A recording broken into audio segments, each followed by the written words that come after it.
Aggression against Russia by any non-nuclear state, but with the support of a nuclear state, is proposed to be considered as their joint attack on Russia.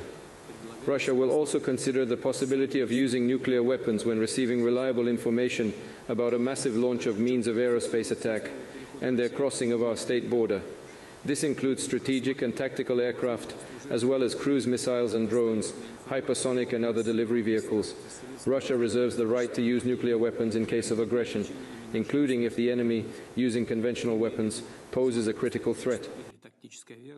It is important to note at this point that these are, at this time, proposals to amend Russia's nuclear weapons use doctrine. We heard from Vladimir Putin multiple scenarios in which the rules and regulations governing how Russia can use its nuclear weapons will change. The first scenario is if a non-nuclear power attacks Russia with conventional arms but poses a grave or critical threat to Russia's sovereignty, the Russian leadership will be able to use nuclear weapons to neutralize that threat.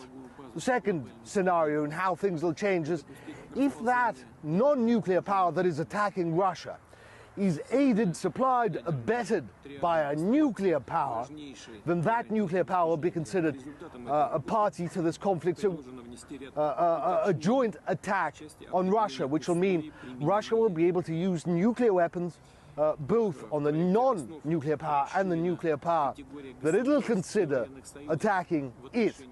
Also, Russia will be able to use, preemptively perhaps use, nuclear weapons if there is verified information, proof that there is an ongoing attack on Russia using aerospace assets, or, for example, a mass launch of drones.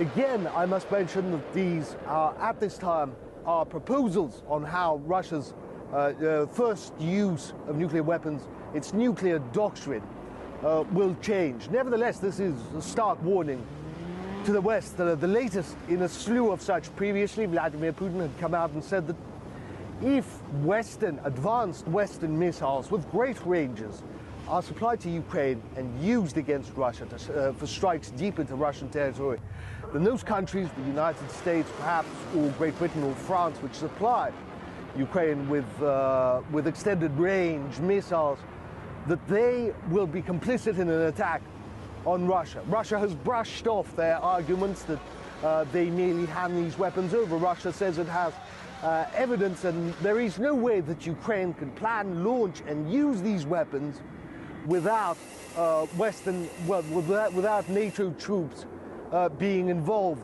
without NATO technical staff being involved, without NATO intelligence and NATO satellites being involved. But this comes at a dangerous time, at a time when many Western leaders are saying, ignore Putin and Russia's warnings, supply Ukraine with these missiles, and undoubtedly, even though they won't change anything, undoubtedly, Ukraine, they believe, will be able to resist Russia further. An argument that both military experts and the Russian government have said is in itself senseless.